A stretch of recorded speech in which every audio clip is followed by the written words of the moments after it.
Good evening, ladies and gentlemen. Good evening. Listen to Adama Barrow's speech from yesterday. Thank you very much for tuning in. Give me a minute. Let me set up properly, please. Thank you. One second.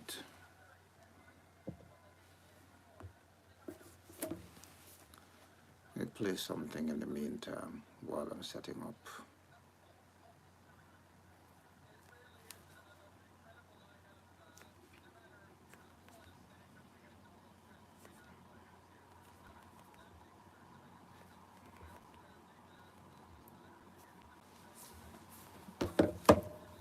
Okay.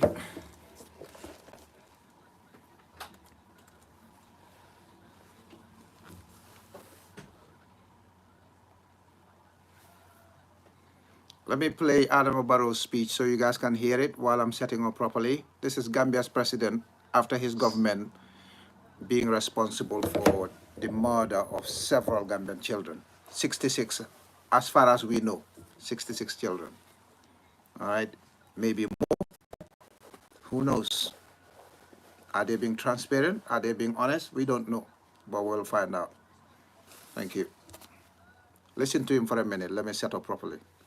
Residents of the Gambia. In July of this year, the Ministry of Health detected an unusual rise in the number of cases of diarrhea and vomiting among children under the age of 5 within the 6 health regions of the country in areas affected by flash floods. Many of the children affected later developed acute kidney injuries, resulting in the untimely deaths of 66 children within the last 3 months. His English is poor, like a school child. They had the best medical attention and care available. The guy knows nothing. Various laboratory tests conducted on the samples from the victims show that bacteria are the likely cause of their deaths. Doctors noticed a trend among the patients, which indicate that some of them had taken similar drugs. This suggests a link between the acute kidney injuries and the drugs as detected in some other countries.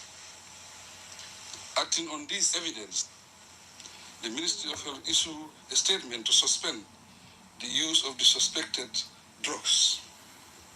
After receiving the first test results, the ministry also ordered an immediate recall of the drugs from all pharmacies and households.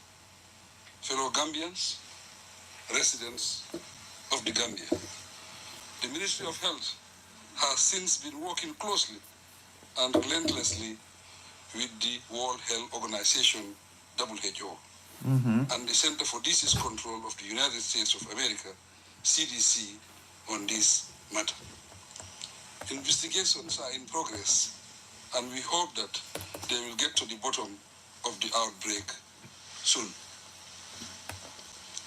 With the support of the WHO, the ministry sent the drug samples to laboratories in Senegal, Ghana, France, and Switzerland for further investigation. The results received on Thursday, 6 October 2022, confirmed contamination of 4 of the samples. I commend the Ministry of Health for their diligence, particularly for the early detection of the outbreak and their sustained investigative efforts and control strategies. Due to their timely intervention. All right, that is the Gambia's president. You listen to it a second time and it annoys you even more. Residents of the Gambia. In July of this year, the Ministry of Health detected an unusual rise in the number of cases of diarrhea and vomiting among children under the age of 5 within the 6 health regions of the country in areas affected by flash floods. Many of the children affected later developed acute kidney injuries, resulting in the untimely deaths of 66 Sorry, I'll come back in a minute. I just need to verify something. I had a message from Meta. A second.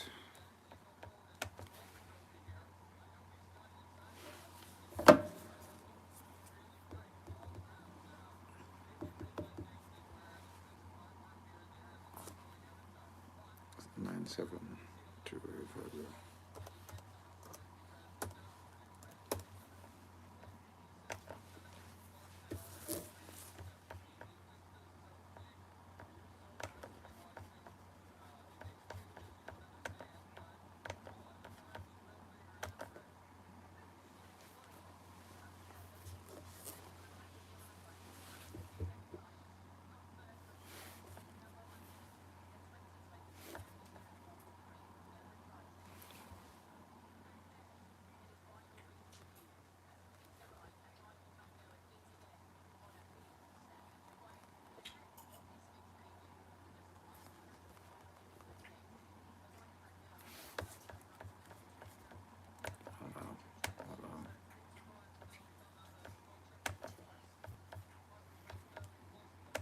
Okay.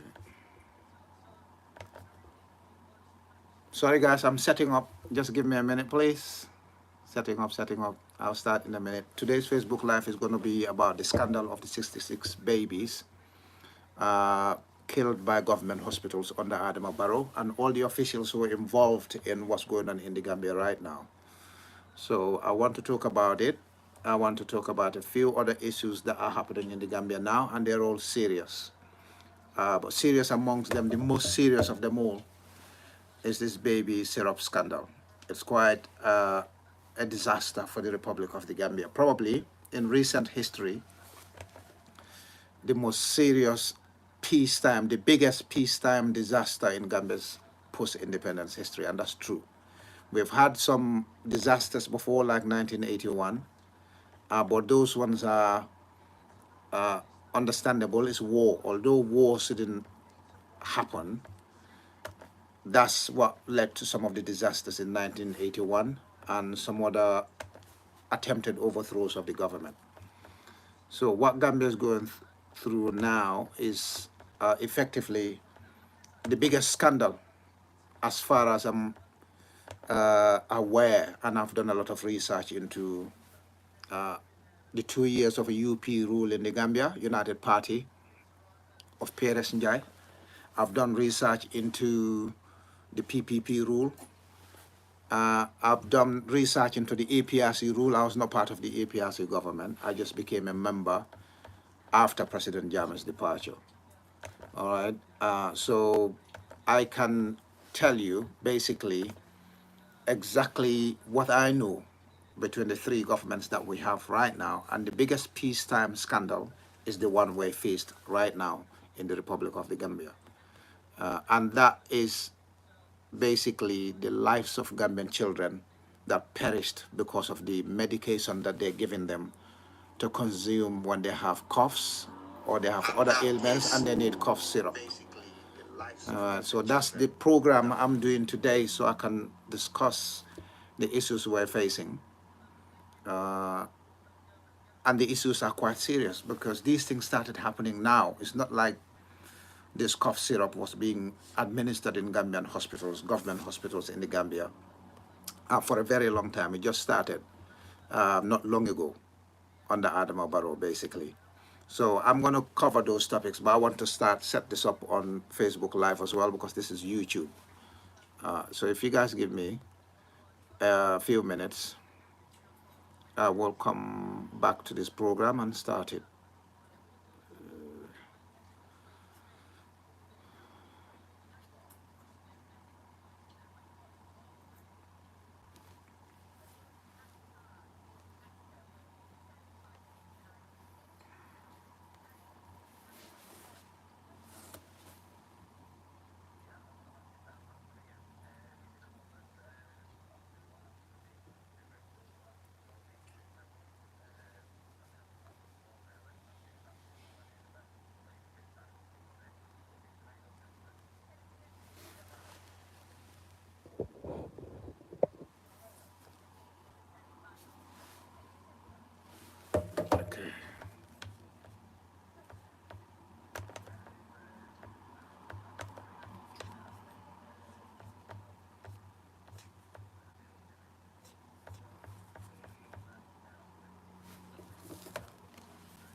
Coming, coming.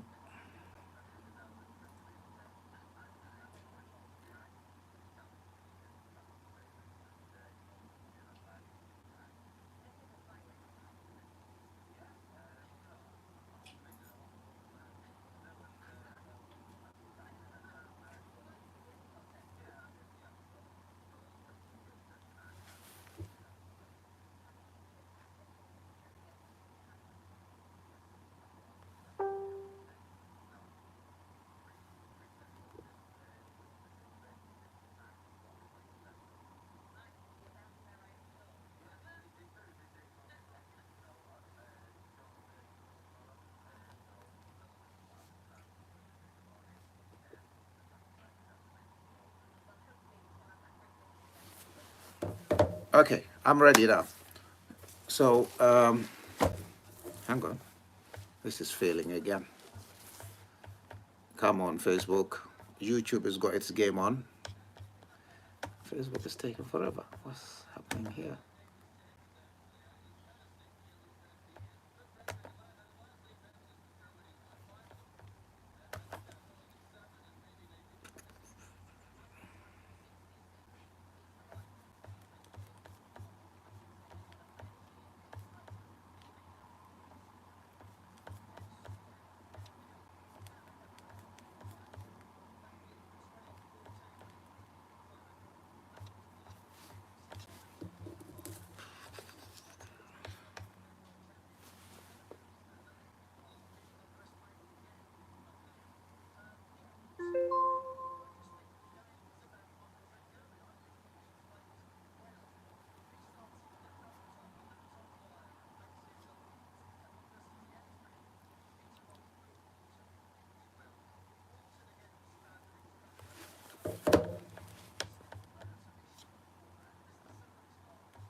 Sorry, I'm coming, guys. I'm coming. Be patient with me. I want to set this up. YouTube is working properly, while Facebook is messing about. Let me set this up.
I'm coming, guys. 1 second. Share the link, subscribe. I'm going to talk about important topics today. I won't be long. It's going to be short, swift, and straight to the point.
When I hear your phone.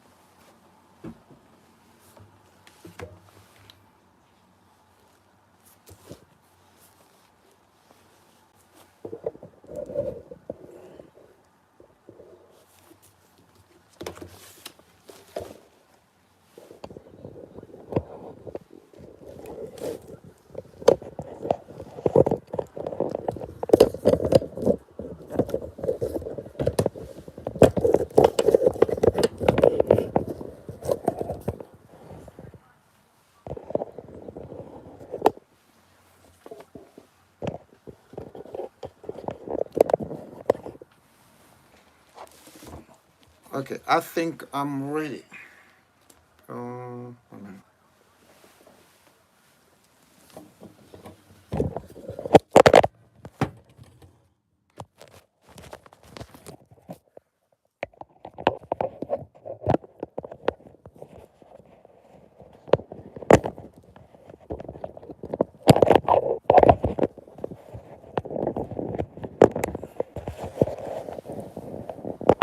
Sorry, guys.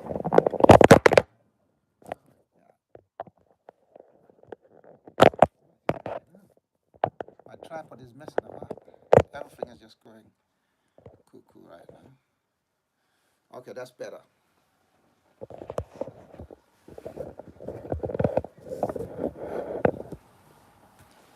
All right, we're ready. Sorry about that, guys. Sorry.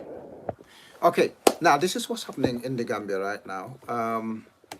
We good evening, ladies and gentlemen. Sorry, I'm coming on live today to talk about the death of 66 Gambian children in government hospitals, or maybe the general deaths of 66 children in the Republic of the Gambia. What is going on? What's the whole issue about the babies that are dying under Barrow government? What is causing it? Where did it start? All right. Now, the whole issue started about June, July. It's not like it's a fresh story. It started a while back, and the government of the Gambia knew about it. When it started fresh, they started basically covering up and lying to the Gambian public. So people were wondering what was causing the unusual amount of or number of deaths in our children in the Gambia.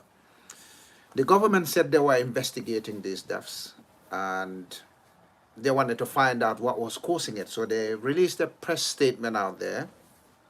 We read it, and they said it might be E. coli that caused the problem. That was the first suspicion. They said E. coli, likely E. coli. And then they came back with a conclusion which is full of probabilities and possibilities. Again, the Gambia government said, we have now concluded the investigation. But in that first sentence or first paragraph where they said they concluded the investigation, they turned around and said possible causes. Now, if you concluded the investigation, how can it be possible causes? Yes, there are sometimes the investigations are not complete. That means you haven't concluded the investigation. You have carried out an investigation and you're giving the public an update as to what is going on in terms of your investigation. That's what you should do, progress update. You don't go and tell the public that you have concluded the investigation and the probable causes, possibilities of what is going on. That's not a concluded investigation. That's still guesswork. That's Gambia government trying to find out why our children were dying in government hospitals and they couldn't tell us what was going on. So they were guessing about, they were beating about the bush, they were stabbing in the dark. That's what they were doing effectively. They were not telling the public that the government has sent these samples to laboratories and the laboratories categorically clear. The laboratories unequivocally confirmed that this is the cause of the increased deaths in our children in hospitals, infant mortality. It went way up. Again, this is why we need to basically seek the removal of Adama Barrow from government, because this guy, he came and said that the infant mortality this year when this drug started poisoning our children. I'll come to the drugs in a bit. I'll come to the setup of our medical services in a bit. I'm just laying the foundation for this conversation so that you guys can understand. The president of the Gambia came yesterday. Instead of being remorseful, instead of being sympathetic with Gambian families, all right? Instead of telling Gambian people and the whole world the truth about what happened, he came and tried to cover up his medical services. He actually said that the Ministry of Health is doing a good job. Every Gambian citizen, every Gambian resident, everybody who's been well tuned to what was happening in the Gambia since 2017 knows that our Ministry of Health hasn't been doing a good job. It resulted in the dismissal of one of the ministers of health, Safi Low, because she came out and exposed certain things that were happening in the ministry. Unfortunately for Safi Low, she exposed the doctors and the nurses. Now, you can't do that. You can talk about the failings of the department. You can talk about what improvements will be desired in the department, but you cannot come out publicly and start having a go at your members of staff. You deal with the staff that are responsible. You deal with it internally as a disciplinary matter. Unfortunately for Dr. Samate, the current health minister, he did exactly the same thing. He came out and said that his department workers, his people working in his Department of Health, are corrupt people. As soon as they knew the World Health Organization or the government has budgeted $500 million to fight coronavirus 19 or COVID-19 or SARS-CoV-19, the wolves, the vultures, the hyenas in his department started jumping on how they're going to swindle that money from the general public. That's what the minister himself said. So the minister himself admitted that there were people he was working with, and I think this includes the minister himself, are so corrupt, so hungry, so hell-bent on swindling, siphoning money meant to help the Gambian public in terms of the delivery of their health services. This is what was going on under the minister himself. So 2 ministers in a row have stood on platforms. 2 ministers in a row stood on platforms and exposed the Ministry of Health that they were supposed to be leading, that they were supposed to be reforming, that they were supposed to run and make it run effectively. Safi Low and now Dr. Samad. So now the Gambian government said to people, Gambian people, that, oh, we noticed an increased infant mortality. That's what they said, because otherwise, why was the alarm raised? Why did the Ministry of Health raise the alarm and alert the World Health Organization if the death rate in our infants was the same? You see, the problem is, these people do not think. And the reason they don't think, even when they think sometimes, is because they're lying. It's easy to unpack their lies. This is what's happening in the Gambia. The government of the Gambia, via negligence, via corruption, ordered poison for our Gambian children to drink under the pretext of treating cough. And this was cough syrup. 4 different models or 4 different varieties of cough syrup were named as suspects in this whole aspect. I'll come to that in a minute. I'll come to the specifics of where this medicine came from, how this company was never accredited, and why the government of the Gambia changed the suppliers of our cough syrup in our country to this company, this corrupt, to this basically, what do you call it, uncertified Indian company that was manufacturing baby syrup. And I just saw a publication from the World Health Organization. This is coming from WHO. The WHO said that what's happening in the Gambia, the medicine that Gambian children are drinking are only sets of medications that are manufactured for the Gambian public. No one else is ordering this money from that company in India. That's what the WHO said. All right? So the WHO said, what's happening in the Gambia right now, the medicine that Gambian children are drinking and dying as a result, is not coming No other company, no other medical services in the world, according to the WHO. I'll read it in a minute. One of the Arab or Asian news outlets reported that the WHO said the globe must not panic because the medication that killed 66 babies, as far as we know, and we suspect because the government started lying from the beginning. They said, oh, only 40 children died from it. That's still an enormous figure. Having 40 children die from medical negligence is too much, let alone 66. And for all we know, the figure is much higher than 66. They're telling us it's 66 because right now it's more convenient for them to tell us that 66 children died because they think that is a softer impact. That's a softer blow to the Gambian public. That's a softer blow to the whole world than telling people that 120 children died, 200 children died. There's so many children who died at home in the Gambia. There's so many children who died in the Gambia who didn't undergo toxicology tests before they were buried. And that's a fact.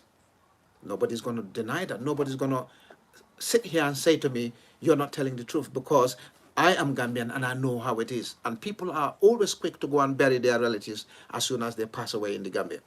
So there are so many people I suspect who might have died as a result of falling into coma or momentary unconsciousness.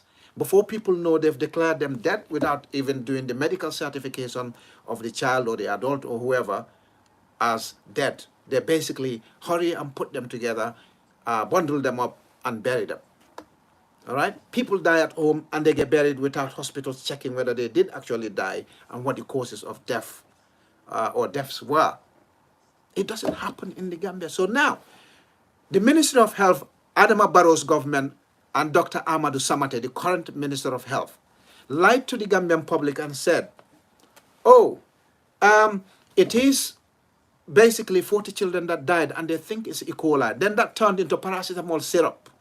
But they didn't say what paracetamol syrup, where it was coming from, why this paracetamol syrup is all of a sudden causing kidney and liver damage. They didn't tell the Gambian public. The Gambian public had to find that out by themselves. This is the problem we have. Once people start lying and covering up, it never ends. And if the WHO didn't expose these people, we wouldn't have known that the actual figure is 66, that the actual figure of children that died was 66 children. We wouldn't have known that. It's the WHO that blew cover, that exposed their rear, because they stuck their heads in sand thinking that their rear was covered, and the WHO came out. As soon as the WHO came out and started exposing these people, all of a sudden, it became a problem. They came out clean. They started the covering up. But this is fascinating. I'll tell you what is fascinating about this whole story. I'll come to that in a minute when I start reading the specifics of what poison they were giving our Gambian children in the name of medicine to cure cough syrup. All right? So this is what's going on. They started lying. 40 children, oh, 40 children, they died from possible E. coli. No, it's not E. coli, it's paracetamol syrup. But what is the syrup? Who ordered the syrup? Where did it come from? The Gambia government refused to investigate it since July, as far as we know. They just told us, oh, it's a cough syrup. There's a paracetamol in it that was causing kidney or liver damage. They told us about kidney, acute kidney infection. That's what they said. They never told us it also had potential to damage livers of different children. They didn't tell us what the other complications were. They didn't go in detail after we've investigated the company that manufactured this cough syrup, which contained the paracetamol. They stopped there because for these people, if they investigated it in depth, all right, we would have known who was responsible as we are today. And I'm going to name people. These are people, are heads of institutions that are integral to this mass murder of our children in the Republic of the Gambia. And as you can see, I'm not my usual joyous, lightened self doing this Facebook Live. I'm really annoyed, angry at exactly what's going on in the Republic of the Gambia. And our media houses in the Gambia are not helping it. If WHO didn't blow this cover, Gambian media houses that have been sleeping and eating with Barrow and his wife wouldn't have investigated this in detail, wouldn't have come. As soon as the WHO blew cover, now the media houses in the Gambia are running. trying to investigate, trying to look like they're doing the right thing, trying to look like they're on the moral side of the story. This story has been sitting there for 3 months. No Gambian media house went and dug it up and told us that, oh, Gambia government is actually lying to the Gambian public. We carried out an investigation and found out it's not just 40 kids, babies, children that died. It's actually 66 babies that died. Oh, and in fact, the Gambia government raised the alarm with the World Health Organization. So we're going to dig up in detail. We're going to dig deep into the story to find out why 66 of our children died, even though the Gambia government lied to us at the beginning and said, oh, it's only 40 children that died. Now it's 66. That's what they told the WHO. What's the actual truth? What's the story? How many of our children actually died from this? Now, this is what annoys me. I don't care who's the head of the Medicine Control Agency. I don't care who's the Minister of Health is. I don't care who the president is. I don't care who's the head of the Gambia Pharmaceutical Agency or pharmaceutical company is. All right? I don't care who's the regulator of the medication is, as long as these people did this because it was accidental. It was an existing supplier who had a track record, and all of a sudden, some doses, some samples of the same medication that's been consumed by Gambian children from my age, 40, 30, 20, 10 years ago, we were consuming cough syrup. But it wasn't killing Gambian children like that. It never happened before. There were existing suppliers to the Ministry of Health, to Gambian pharmacies, before Adama Barrow came to government. Who changed it to this Indian company about 2-3 years ago? Why did they change it to this Indian company about 2-3 years ago? What due diligence was put in place? What checks and balances were in place to be able to ensure that the medicine that's given to Gambian children was fit for consumption, and it was actually going to cure cough that it is sought out to cure, basically? This was not happening, brothers and sisters. Yep, you see, I want people to understand one thing, all right? I mean, sometimes it's good to take responsibility from the beginning. Admit that there is failure. If Barrow came yesterday and said to Gambian public, I admit my government failed. I admit that my government contributed in the deaths of 66 Gambian children. And for that reason, I am empathizing, sympathizing, sending my condolences, even though he cannot pronounce condolences. This is not a joking matter now. This is quite serious because we know about 66. My suspicion is several other people, other children died from this. My own sister's child was a victim but didn't die. Fortunately, he reacted badly to the medication and they stopped giving him the medication. Some parents are not that observant. Some parents think, oh, it's just a reaction momentarily. Things will get better if they continue to dose children with it. Unfortunately, some of these parents have lost their children, and I'm here, standing here strong with them. And I want them to understand that I'm doing this for them so that this will not repeat, and then they can get justice that they deserve, and they can get compensated as well for this. Nothing is going to bring their children to life. That's not possible. That's gone now. This is why people have to be careful with whatever they do in government. It's as simple as that. People need to understand that what they do in government has repercussions. There are wide ramifications. There are consequences for corruption. Anything that the government does, the government needs to understand that they're doing it for the public. It will work out nicely for the public, or it could end up being lethal, like what's happened now with the deaths of 66 children. I think the death rate is more than that, but let's take 66 for now. Once somebody lied, all right, in terms of how many people died, and then they found out that the number was actually fake, it's difficult for anyone to trust them again, because this is what the government has done. Oh, 40 children, then to 42, then to 44, and the WHO said 66. Did they actually give the WHO the real figures? Maybe they gave that figure to WHO thinking, oh, this will be a softer kind of impact if we tell them 40 died instead of 66. No, it's as ugly as anything you can find. 1 child, 2 children, 3 children, 4 children is as bad as 66. It's as bad as 1,000 children dying from it. So, having looked at a brief history of government cover-up, And the president coming out yesterday in his press statement, his pre-recorded statement that he delivered to Gambian people, Adama Barrow, the president of the Republic, he was supposed to be the president of the Republic of the Gambia. He came out yesterday to deliver a statement to Gambian people, and his statement is actually contradicting what the ministry said. Because the ministry didn't think, they did issue two statements in the past, in June and July, and then the WHO exposed them. The ministry forgot that they told us what the figures were before, and they told us what the causes were before. Adama Barrow said this death rate has happened before. There's nothing different in terms of infant mortality. All right? If it's different, why did you raise the alarm to the World Health Organization, WHO? Why did you raise the flag? If the mortality rate is the same or less, why did you call the WHO in? Something is clearly wrong. Because we didn't have children 1 year, 6 months, 2 years, 3 years dying from kidney and liver failure before. So obviously, straight away, the epidemiology of that case is different. Straight away, the epidemiology of that case is different. Because the cause of death, which is a very important factor when you're compiling medical figures, is totally different. So yes, children might have died from malaria the year before. They might have died from measles the year before. They might have died from rubella or other diseases. But there was not a case of rampant kidney and liver failure before. This is the first time.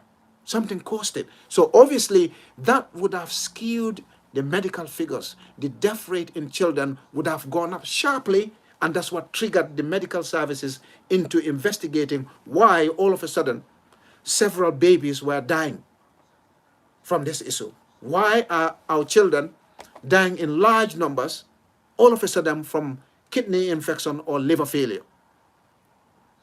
They didn't tell us about liver failure. They kept on saying kidney infection, kidney infection. Yes, I know the country has got capability issues. This is what the government did from the beginning. They were lying to the public. Instead of admitting what's taking place, they go around and start lying to Gambian people. So now, what do we have to believe from the Adama Barrow government? What's the real story? That's the real story I'm going to talk about now, in a few minutes. I've given you the background. If you're tuning into Gambian politics for the first time, and I know some of you don't follow my political path or my political party or Gambian politics, if you're tuning in for the first time, this is the background to the story. Gambian children, mostly between the ages of few months to 3 years, died from kidney failure or liver damage. We don't know the full story. Most of these children have been buried now. I don't know whether they kept the samples of what actually killed them, whether the kidneys actually failed, or whether it's the liver that failed, or whether they died, and because they are deaf, the symptoms of ailments were similar to the other ones that they died. They listed them all as kidney failure without knowing that some died from kidney collapse, some died from liver failure. They're just guessing here because the head of the Medicine Control Agency said they don't have capability to do some of these toxicology tests. I don't even think they have capability to do any of the toxicology tests. I don't know. But she said they have capacity issues, capability issues. They have to send samples to Senegal to do some of these things, or send them to other countries like Ghana to do stuff as simple as DNA testing. That's where we are as a country. All right? So now, what is the real story? The real story here is there are people in Barrow government because of corruption, because most of them are. All right? And I'm going to name names here because this is what Gambian media houses are not doing. They're all covering up their aunts, their uncles, their partners, people that give them handouts, people who give them fuel coupons, people who do them favors. This is New Gambia now. They all hide and cover each other despite the fact that 66 children have died from this effect. Gambian media houses didn't They had 2 months, 3 months to investigate this case. As soon as the WHO blew cover, all of a sudden, some Gambia media houses start coming out, and the personnel who set up these media houses start coming out looking like they actually cared. That's because the WHO came out and they want clickbaits. They want people to go and visit their websites. They want people to go and see their Facebook lives or wherever they're going live. This is what they're doing. They didn't care before until the WHO blew cover on the government. Because these media houses are sleeping with Barrow's wife. They're drinking together. They're partying together. They're doing the same with Barrow. They're supporting Barrow. They're getting handouts from the Barrow government. That's why they will never investigate him. In 2000, when the students demonstrated in the Republic of the Gambia, about 11 or 14 students died. It was a violent demonstration, and I was there. All right? From that moment on, they were calling President Jammeh a brutal dictator, a murderer, a killer.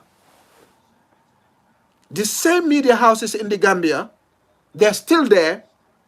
Yeah? They're not calling Barrow a killer, a murderer, a brutal dictator, even though Barrow government killed in Kanilai, Barrow government killed in Faraba, Barrow government killed in Madiana, Barrow government killed in our hospitals rampantly. Maternal mortality, infant mortality, it's rampant, it's rife, it's escalating on a daily basis. Our streets are now owned by criminals in the Republic of the Gambia. They're not calling Barrow a killer. They're not calling him a murderer. They're not calling his wife names, Lady Macbeth. Not yet, because they're giving them handouts. As long as these Gambian people are eating from that blood money, stained money, public purse, taxpayers' money, defrauded taxpayers, they will not say anything. This is the problem with our activism. This is the problem with our governance in the Gambia. If they're not eating, they're not getting handouts, they're not getting fuel coupons, they're not jumping in the flight with the First Lady and the President, they're not jumping in their convoys. If they're doing all of that with the President, they're sleeping, drinking, eating, dancing, partying with the President and his wife and his family, they're happy. They will not talk about these things. They're more than happy to cover up. They're more than happy to divert the stories. This case has been sitting there for 3 months. All these Gambian media people coming out now, pretending they're on the moral side, or they're investigating the Indian company, or they're investigating the Barrow government. They're all fake. They're doing it because the WHO blew cover. Now they're trying to cover up. Now they're going to look like they're on the side of the public. Now they're going to look like they care. Where were they? In Adama Barrow's voice. What? Where were you? Where were they? Where was this investigation? Do we know since June to now how many more children went to these pharmacies, these hospitals, and had the same cough syrup and died from it between June and now? If media houses were disinterested, doing Facebook lives, doing YouTube lives, putting their videos out there, pretending to care about the general public and their welfare and their health, if they were doing that by now, between June and October, all these medicines would have been taken off the counter and destroyed. No, Gambian media houses will not do that. No, because they're sleeping with the president. They're going where the president goes. They're getting NPP handouts. They're going to wherever the presidential entourage is. They party with the president. They eat with the president. They go places with the first lady. They party with the first lady. They share moments with the first lady. They get privileges. So therefore, those privileges have put muzzles on their mouths. This is what's going on. This is the kind of media we have in the Gambia now. They were quick, even today, they're quick to call President Jammeh dictator, murderer, here and there, even though it's now all but known that Barrow is nowhere near President Jammeh's class when it comes to looking after Gambian citizens, when it comes to looking after our medical services, when it comes to our education system, when it comes to peace and security on Gambian soil. But I'm not here to talk about President Jammeh. The Gambian media houses can continue calling him brutal dictator, killer, murderer. But Barrow has now surpassed. If 11 or 14 children died in 2000, 6 years into President Jammeh's presidency, and you called him a brutal dictator, a murderer, a rapist, all names that we call them. We've seen even Gambian media journalists putting metal underwear on President Jammeh because they accuse him of rape. with no evidence. They accused him of rape and they put metal underwear on President Jammeh's photoshopped photo. The same people today, they're alive, they're kicking, they're partying with the president. They're getting handouts from the president. They're not here to tell people that Barrow is a brutal dictator. And Barrow government is basically intimidating people. They just revoked the license, the registration of Coalition of Progressive Gambians who are planning to protest on the 11th of November 2022 in about a month. I'm hoping the Coalition for Progressive Gambians will push this to December when the majority of Gambians in the diaspora travel to the Gambia, because Gambian citizens are strapped. They find it difficult to go out and hold their government accountable. They find it difficult to demonstrate, to protest, to show the government that we mean business. We're not going to sit idly by now and watch Barrow government kill many more of our children. The time is now. We've lost so many ladies at labor. We lost so many children in our hospitals. Not even paracetamol in our government hospitals. What happened to the central medical stores? I'll come to that in a minute because I'm going to start reading the specifics of what actually killed our children. I'll read it for all of you to see it so you know that I'm here giving you a presentation of the facts. I'm not here to call Adama Barrow a brutal dictator, a killer, a murderer. The names that the former Gambian media people, because they are no longer in the media, they are now PR gurus for the president's first wife.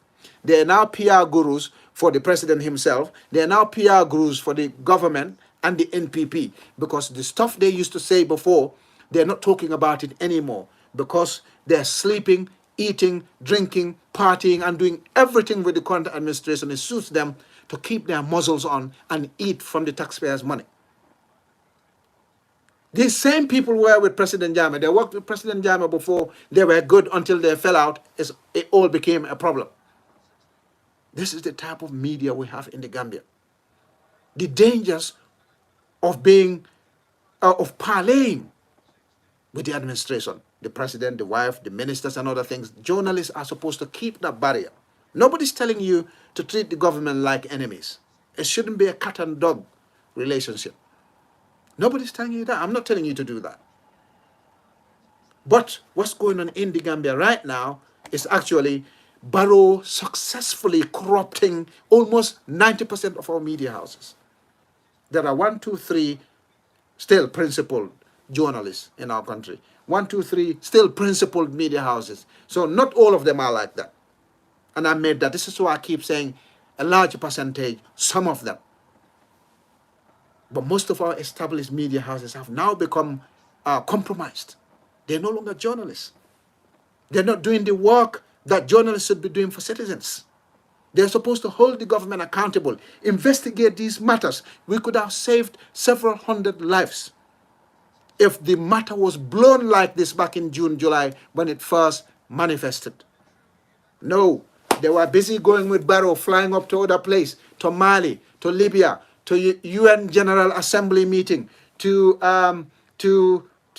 where did Barrow go again? Was it Algeria or Tunisia, wherever the summit was? They're more than happy to do that.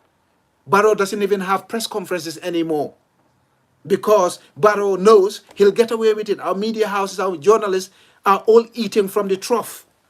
They're pecking from the trough. The crumbs that he leaves, that's where they go to peck it. That's what they're doing. Adama Barrow knows it. He knows he bought them and they cannot talk because Adama Barrow has got a very slippery mouth.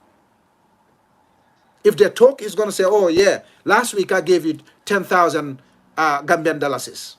Or that journalist that's talking now, I even gave him or her fuel coupons to go and do stuff, to fill their vehicles with petrol. When we were going to Basel, we filled their vehicle. When we were going to UN General Assembly or to Tunisia or to Mali, we gave them a lift in our flight, gave them drinks, canopies, all those things that you can have in private jets that Adama Barrow hired from the Republic of the Gambia to go to UNG and stayed in America for 1 week at taxpayers' expense. Meanwhile, our babies continue to buy these toxic, poisonous cough syrups from our pharmacies, from our hospitals that didn't know. I don't think they recalled all these medicines. How does a recall work in the Gambia when the people who are supposed to recall it are the ones selling their pharmacy licenses or drug importation licenses, are the same regulators who own the pharmacies? The regulator owns the pharmacies, regulates themselves, imports these medicines from a dodgy company in India.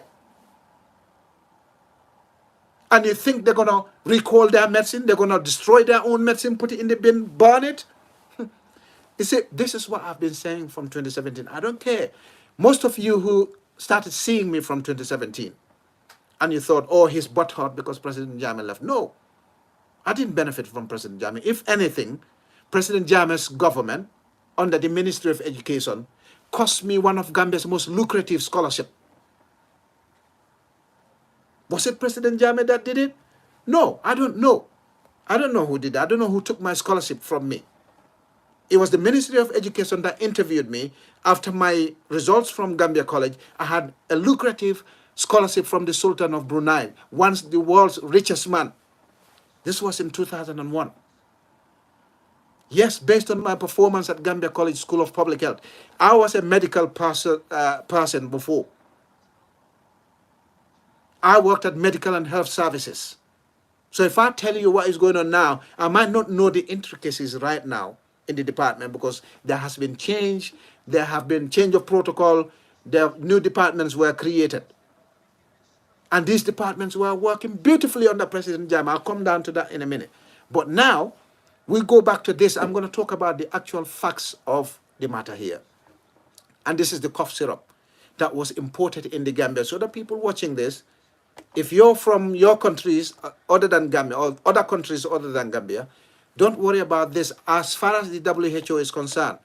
WHO said it's only the fools in Gambia, the corrupt ones, the murder accessories, those that don't care about Gambian citizens and Gambian children, who are importing this medicine or 4 cough syrups or oral solutions from this company in India. Just the Gambia, according to WHO. Why? It's because we have idiots in government. That name fits them. The WHO said only Gambia is ordering this medicine from this company. All right? Yes, thank you, my sister, Fatu Chamta. 38 million gone to the UN General Assembly from Gambian taxpayers' money. Yeah? 38 million. But the WHO said only the idiots in Gambia, leading the Gambia, our incompetent and corrupt president, insensitive, remorseless. He stood yesterday, a pre-recorded video of him. Instead of saying, I take full responsibility for what's happening in our country right now, including the 66 children who died as a result of my government's negligence, the negligence of all my medical service. I'm not talking about doctors and nurses here. I'm talking about policymakers. Somebody changed the suppliers because President Jammeh said he was ordering medicine from Egypt and some other WHO certified labs. And President Jammeh himself ordered the patenting of this medication that was coming to the Gambia. And he made sure he had 3 competitive suppliers of medicine to the Republic of the Gambia for all the common ailments: diabetes, hypertension, malaria, cough, and things like this, common diseases with children. No problems. The medicines were good. They are WHO certified. Infant mortality didn't spike up. In fact, under President Jammeh, he managed to eradicate polio, managed to eradicate measles, mumps, rubella, yellow fever, all gone during his tenure. All disappeared. I've heard polio is back now. I don't know how and why. But under President Jammeh, these diseases almost disappeared. Nobody spoke about it. Even elephantitis and sleeping sickness, trypanosomiasis, whatever you call it, they're all disappeared under President Jammeh. This is how primary health care in the Gambia was once rated second in the sub-region. I think it's second in the whole of Africa. Second to South Africa and Egypt, maybe. Second or third. I don't know if the second was in the sub-region or Africa. I can't remember now. But I'm sure I can go and look at those ratings again. I'm not praising President Jammeh here. President Jammeh's system worked effectively because people feared him. People knew he was a true leader. People knew he was connected to every single thing that was happening under him in terms of administration of the country. Medical services, education, security, safety. People knew he had some knowledge about it. If he didn't, when he found out, he did something about it. People know that. But let's move on. This is what's happened. Why did they change suppliers? Why did Barrow government change reliable suppliers? We all drank cough syrup growing up. We didn't die. I didn't get kidney failure. I didn't get liver failure. Well, you wouldn't have been listening to me now, would you? Why did they change the suppliers? You change suppliers when something tragic like this happened. Mass murder of our children. That's when you change suppliers. Or if the price is suddenly skyrocketed and you got similar quality at a cheaper price. That's how business is run.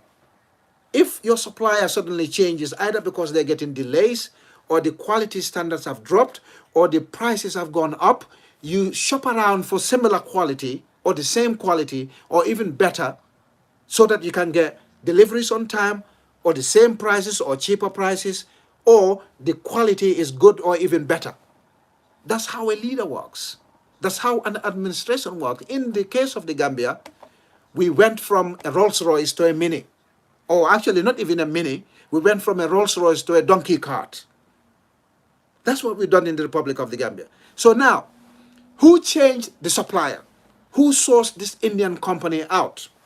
Why is this Indian company supplying Gambian hospitals with medicine, knowing fully well that nobody else is ordering from this company, knowing fully well that this company is not accredited by the WHO Health Organization? Not even the Indian government knew much about this company. They weren't getting their medicine from this company. What is going on? Who changed the suppliers? Dr. Samate should know. Adama Barrow should know. Adama Barrow visited India. Just a few days ago, I shared President Jammeh's video on my wall, where he said when he went to Egypt, he sat with Hosni Mubarak, the former president of Egypt.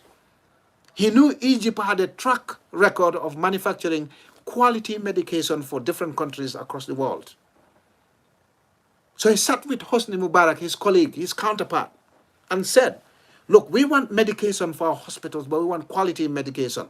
And number two, if you can help us do that, I want you, Hosni Mubarak, to be the direct contact to this medical company that manufactures medicine, pharmaceutical company. I want you to be the direct contact, because that way, if I gave you Gambian taxpayers money, and then you pay that money to the pharmaceutical company, if they fail to deliver the standard or the amount or the time that we agreed of this medicament to my Gambian people, you can take direct action against them, because it'll be difficult for the Gambia to prosecute an international company. That's what President Jammeh said. We all saw the video. Go on my wall. And Hosni Mubarak said, oh, now, yeah, you're giving me a task, but if that's what you want for your Gambian people, I'm going to do exactly that.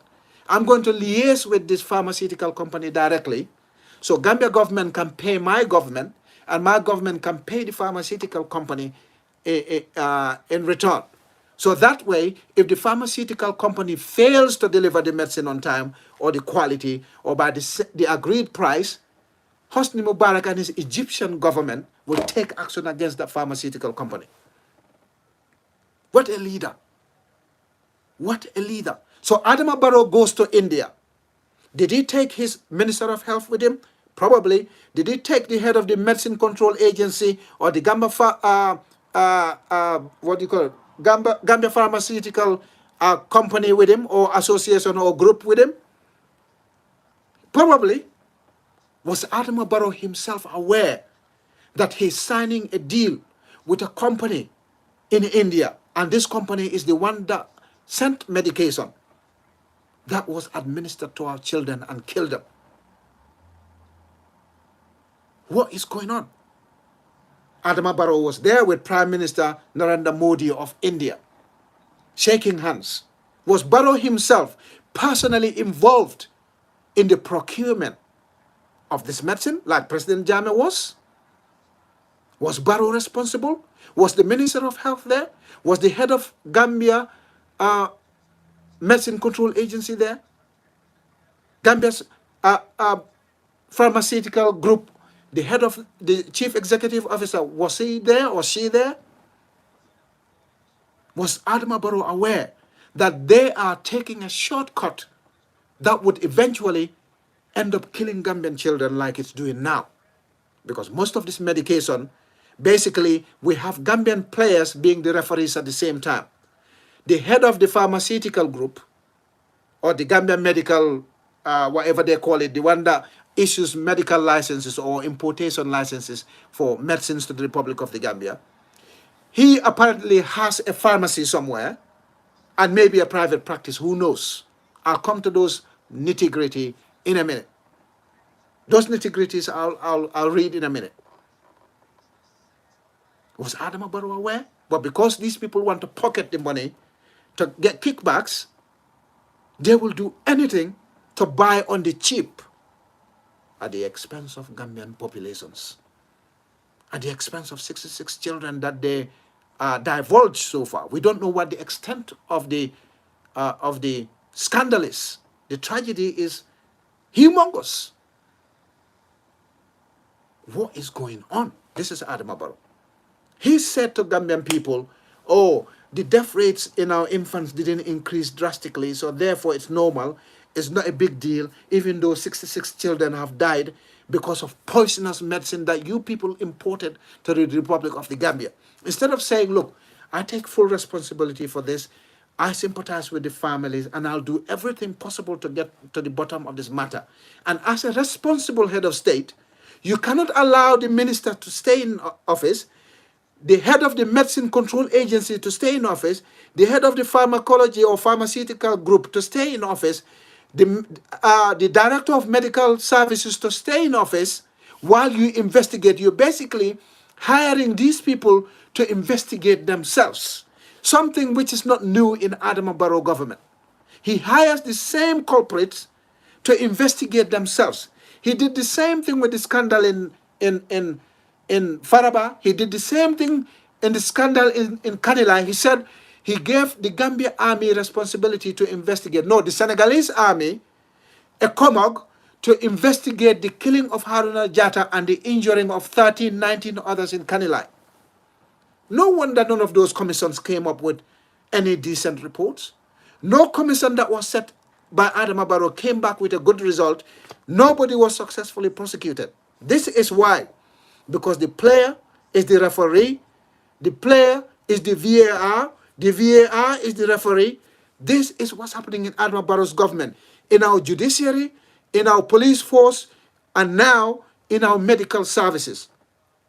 People who should have been rounded up and having coffee in our Mile 2 prisons today are those people who are going to be given the responsibility to investigate this goings-on, this murderous, this lethal medicine that's given to our Gambian children. And probably still being given to our Gambian children. Because these people who are players, referees, and VAR, video assistant referees, they're not going to throw away those medications. They'll still sell them behind the counter because these people don't care about lives. That's what's going on. They don't care about lives. They never did. If they did, they wouldn't have gone to this company that had no good record of producing medicine at a great quality. If we go by WHO's report, it's only the Republic of the Gambia that's buying medicine for those crooks, the rogue pharmaceutical company that's gone bust now. They're running for their lives. They're in hiding. They cannot be traced. Nobody can interview them because they know what they did. As soon as the alarm bells rang, just like Gambian journalists, as soon as the WHO rang the alarm bells, this has brought so much shame to the Gambia. Globally, as soon as the alarm bells rang, the pharmaceutical company went on the run. They deactivated their website. They took many things down. They're gone into hiding. Just like some Gambian journalists, they suddenly care after 3 months of covering up Barrow government and the First Lady and everyone that they drink with. They suddenly care. They're doing Facebook Lives. They're investigating the company, Indian company. They're copying excerpts from the World Health Organization. They're making it look like they're actually true journalists and they care. They don't. 3 months. Do you know how many more children died between July and October? when the WHO blew cover. Do you know? Oh, now they're going to jump on the WHO stories, jump on any other media company out there that's reporting what is going on in the Republic of the Gambia. Because the last 2-3 months, the case was quiet. Barrow government was lying to us. The journalists were covering it. When WHO blew cover, all of a sudden Gambian journalists exist. They're copying and pasting. They're taking from Asian news. They're taking from WHO news. They're taking from France 24. They're taking from Voice of America, from Al Jazeera, from all those places now, because all of a sudden they're journalists. Copy and paste. Eat and drink with the president. Eat and sleep with the first lady. Join the list. Taking handouts. Taking fuel coupons from politicians and government officials, from GAM Petroleum. GAM Petroleum feeding them, fueling their vehicles. Nobody's talking about billions that went missing at GAM Petroleum. We're not talking about millions. GAM Petroleum cost us billions. When I first started writing that story, they said I was lying. I started writing about the director of immigration. They said I was lying. You wait, give it some time. You'll find out what's happening at the immigration department. It's going to take that director to leave before you find out. It took Bata Medu and his lies to leave before we found out the $1.1 billion that he lied to Gambian people about didn't exist. The public auction that he lied to Gambian people about didn't exist of President Jammeh's assets. All right? We didn't know what he was doing. You understand? It's going to take time before you find out what's happening elsewhere and the Ministry of Health. It's going to take Dr. Samate sacking. But who's going to sack Dr. Samate? For all you know, the kickbacks, the money that they got from this Indian company, the kickbacks, the money that they cut from it, they shared it between themselves. I'm not saying this is what happened, but the reason Barrow cannot suspend these people, he can't sack them, he can't charge them, is probably very suspicious, very, very suspicious that he knows something about it. Did they give him some of the money? This is the same Minister of Health who told us that under his gaze, the Ministry of Health lost 148 million Gambian dollars, taxpayers' money. Barrow didn't sack him. Barrow didn't suspend him. Barrow didn't rebuke him, didn't reprimand him, nothing.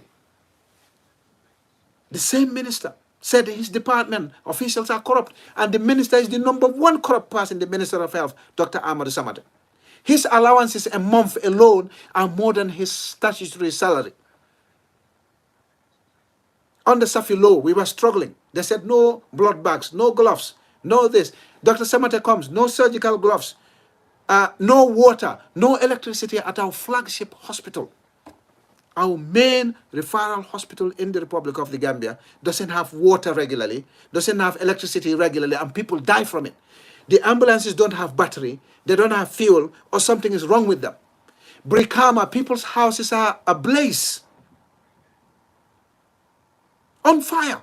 The fire engines cannot move because all the fire engines in Brikama are broken down. But Barrow hired a private jet with his famous journalists, with his famous friends, to go to New York United Nations General Assembly, 38 million to blow, when the fire engines in Brikama don't have any engines to run on, when our hospital doesn't have regular water supply, when our hospital is not getting stable and regular electricity supply. Well, they get regular electricity supply, but it's not stable. They're getting power cuts, they're getting water cuts in our hospitals. But Barrow can hire a private jet and go with his favorite journalists, favorite Gambian people, favorite politicians to New York to go and have parties. Stay there for 1 week. Most leaders spend maximum of 72 hours, unless they go working visits to other companies or government departments in the United States. Barrow didn't have any walking visits. He was visiting people in their living rooms, chatting with them, separating, inviting Gambians in the diaspora, tribe by tribe. That's what Barrow was doing in New York. 38 million. 148 million went missing from the Ministry of Health. Dr. Samate did nothing about it. Adama Barrow did nothing about it. How could they do something about it when they know that the people know their dirt? They can't do anything about it. They're getting kickbacks from lots of these things that are happening. This medicine might have cost the Jammeh government 100 million, 200 million to import. They're budgeting the same to import the medicine from that rogue company in India, the criminal pharmaceutical company in India, for 200 million budget, but they're actually probably paying that Indian company 30 million, 50 million to get the medicine on the cheap and kill our Gambian children. That's how they play the game. That's why they went for that company, not accredited by anyone, not WHO. And I'll tell you what's in the medicine that they're giving Gambian people, Gambian children to drink. This is something basically that is given to engines so they can run properly. All right? And this is something that can kill people quite easily, quickly. That's what they've given to Gambian people, Gambian children for that matter, who are not fully developed. Their organs are not fully developed. You give them anything of a certain amount of toxicity and they're dead, as we found out. 66 dead, and the president is not sorry. He didn't look sorry. He couldn't spend a Q&A with our journalists, questions and answers with our journalists. He couldn't sit down and chat with people. He didn't look like what he was saying was coming from his heart, from his head. He just came, he read, and he ran away. Made excuses. He said the medical services are doing a good job. What good job?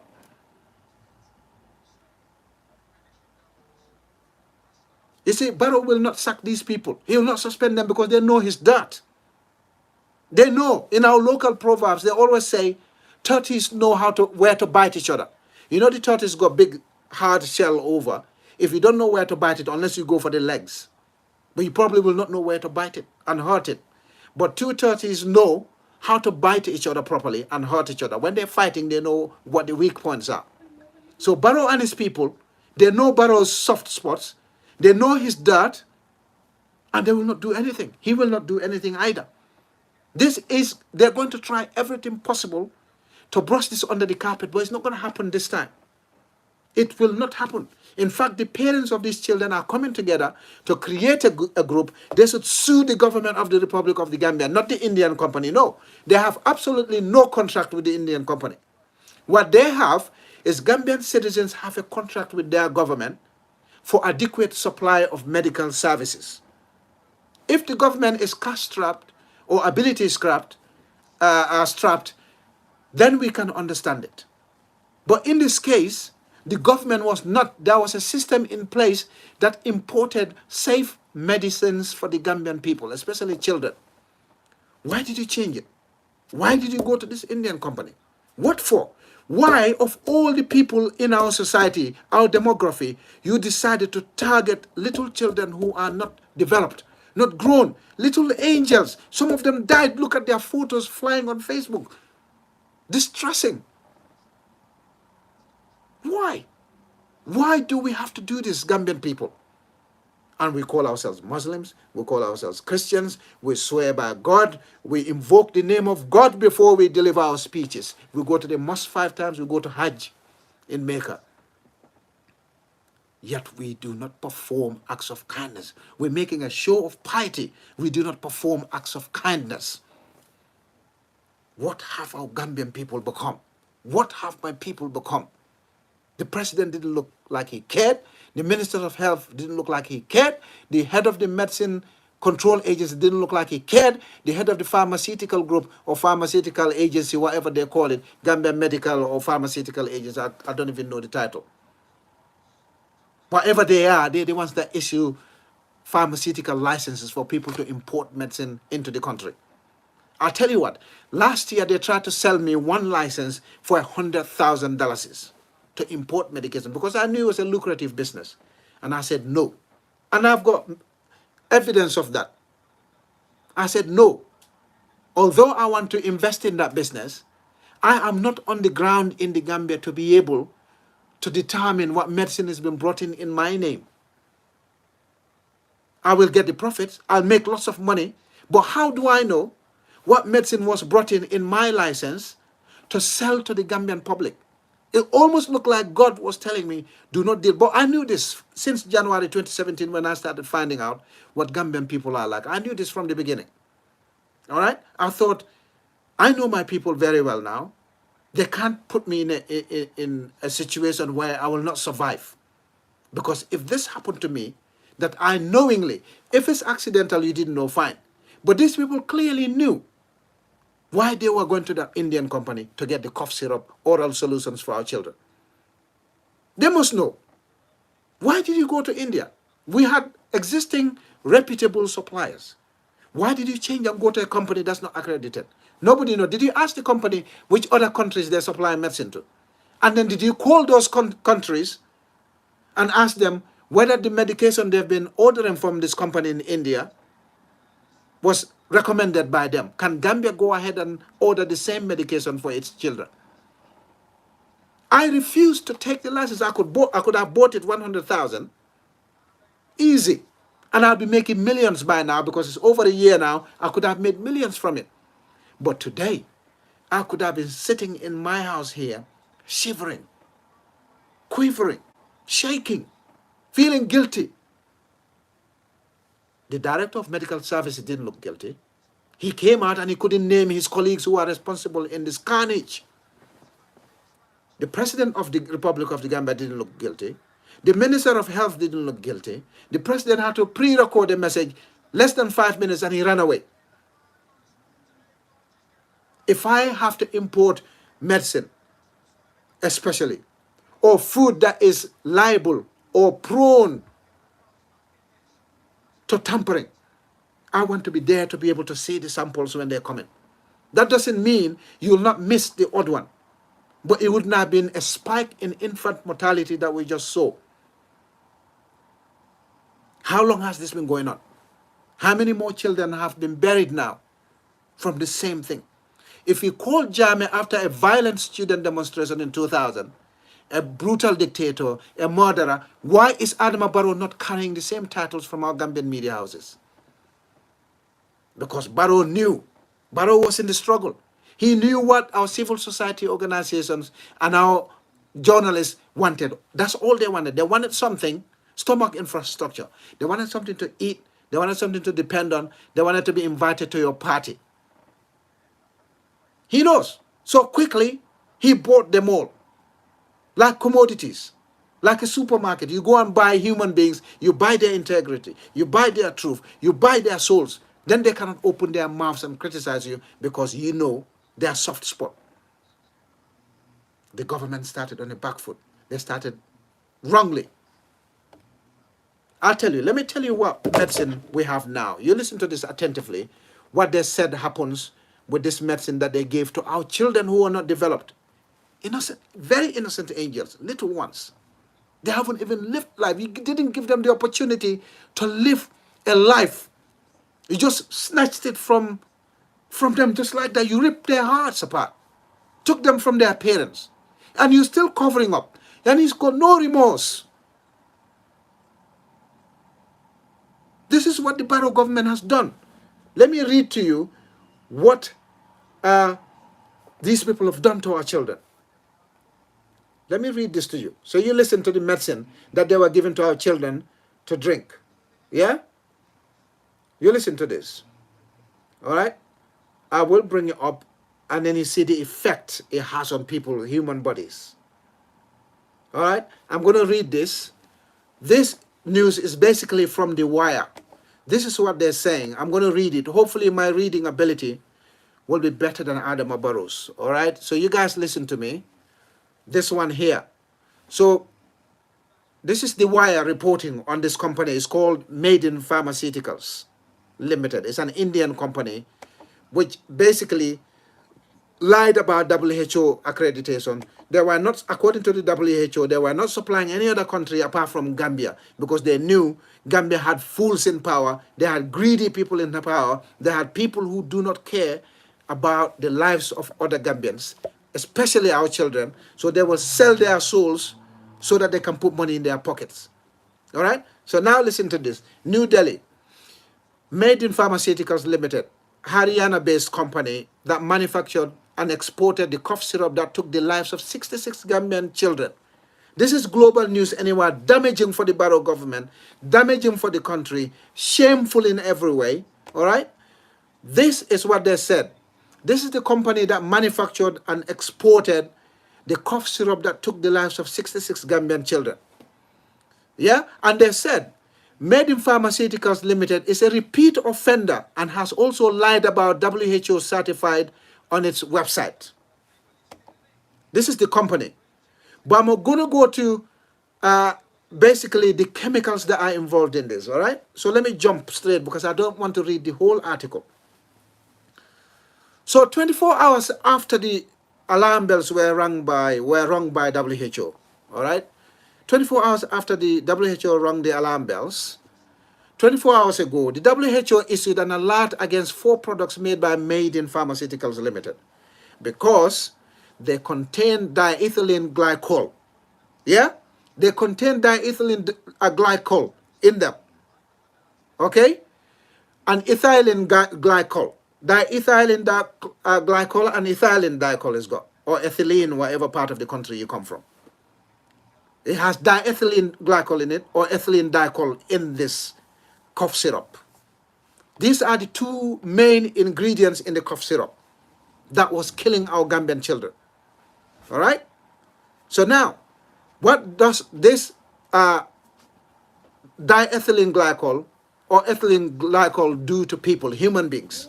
Not just children. Remember, children are more vulnerable because they are not properly developed. Their organs are not up there yet, okay? So now, listen to this, all right? So it says, the metabolism of these 2 compounds, that diethylene and ethylene, all right? The metabolism of these 2 compounds in the human body leads to significant liver and kidney damage. Barrow government didn't tell us about liver damage. The doctors didn't tell us about liver damage. They only talked about acute kidney infection. This is not even infection. This is a poison. All right? This is a poison. It's not an infection. It's a poison that was administered to our children to kill them because people want to put money in their pockets. Instead of ordering from reputable companies, they decided to go to the cheapest one and order a company, despite the company, according to WHO, not supplying any other country in the world. No accreditation from WHO, no accreditation from any other pharmaceutical company in the any regulator in the world, not even in India. I'll read it in a bit. So they said once these medicines are introduced to your body, once you drink them, because they're oral solutions, you drink them to be able to deal with coughs. Once they're in your system, the metabolism of these 2 drugs or chemicals in the human body leads to significant liver and kidney damage. This is why the US has a tight limit of just 0.2% of diethylene glycol or polyethylene glycol. When polyethylene glycol is used as a food additive, it causes serious problems. They use it in food additives, but minute quantities that will not have a significant effect on human beings. Definitely should not be used for children.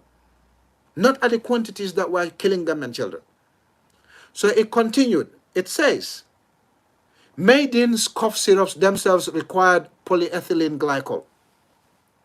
That is what it says. The company has claimed in the past on its website that its manufacturing facility in Kundi district of Haryana in India had been certified by the WHO as complying with good manufacturing practices, GMP. The company was not complying with good manufacturing practices. It was false. It was a false claim. This is why before you order these things, you check with other clients of the company. You look at online reviews. You go there based on reputation. That's what President Jammeh did. Adama Barrow went to India. An Indian company conferred a doctorate degree on Adama Barrow. Was that a sweetener? Was that one of the favors? If you give us this contract, we'll kill your children. We'll make you a doctorate holder from a university in India. Was that part of the deal? I don't know. We will never know. We'll probably never know until somebody blows the whistle from that university or from the company. I am hoping that in the international media, we'll get hold of somebody in a position of authority at Made in Pharmaceutical companies in India. Because that way, we'll get to find out a lot of things that happen. And I'm hoping somebody in the Ministry of Health will expose the documentation, contract negotiations, who was involved, so that the public will know who are these murder accessories. In law, when they say murder accessory, you didn't kill the person directly, but you were complicit, you contributed in the killing of that person. Who were the murder accessories that were responsible for the 66 deaths in our country? Who were they? Who are these people? So now, they said they complied with good manufacturing practices, GMP, and they were certified by the WHO, which was a lie. They were not even supplying any other company. How did the Republic of the Gambia allow themselves to be dragged into this? Why? Nothing other than corruption. What could be causing this? Corruption and nothing else but corruption. This is the problem we have. Our people don't believe in God anymore. They don't care about God. They've forgotten their culture. They've forgotten about their religion. They've forgotten about any sort of moral decency. Oh, and they'll be covering up. If Barrow doesn't suspend them, doesn't sack them, why would they come out and start exposing each other? Why? Why would they do that? Barrow can't do anything about it. Because Barrow himself is probably involved in it. Who knows? Because if you cannot dismiss people for killing your citizens in mass, or en masse,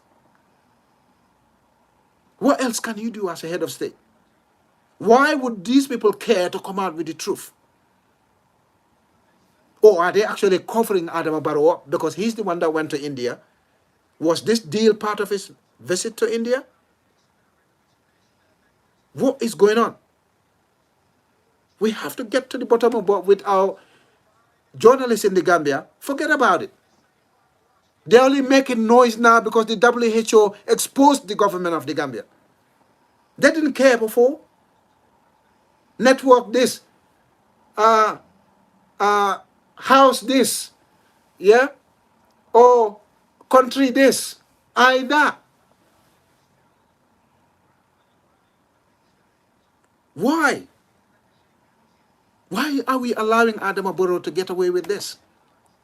He clearly showed you that he doesn't care, government citizen. So this medicine, I'll tell you a bit more about what the wire said, okay?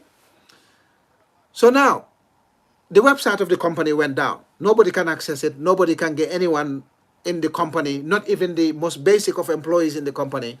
Their top bosses have gone into hiding, yeah? So they're not an accredited company. They're not certified. They just took some oil that is meant, or chemicals meant for machinery, and put it in our children. Thanks to government, Barrow government, the Minister of Health, the Chief Executive Officer of the Gambia Medicine Agency, the Gambia Pharmaceutical Group, or the Gambia Medical Council, or Medicines Council, or Drugs Council, or the Gambia Pharmaceutical Council, they call themselves, the Medical Director, Director of Medical Services. I saw the Chief Medical Officer of the hospital. Yes, he's new. The Syrian doctor, he's new. I'm not going to blame him for this because most of his medication was imported before they reinstated him in our hospitals.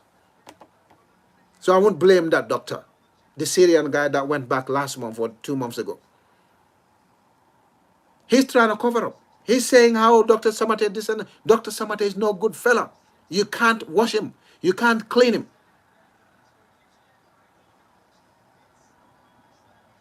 So what is this company doing? All right? So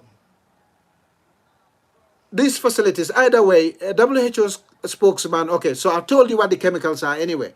Diethylene glycol and ethylene glycol, okay? There's another one, polyethylene, which this company uses. These things, if you put them in a large amount, yeah, they'll kill you because they're supposed to preserve the medicine and some of them to make the medicine dissolve in your body easily.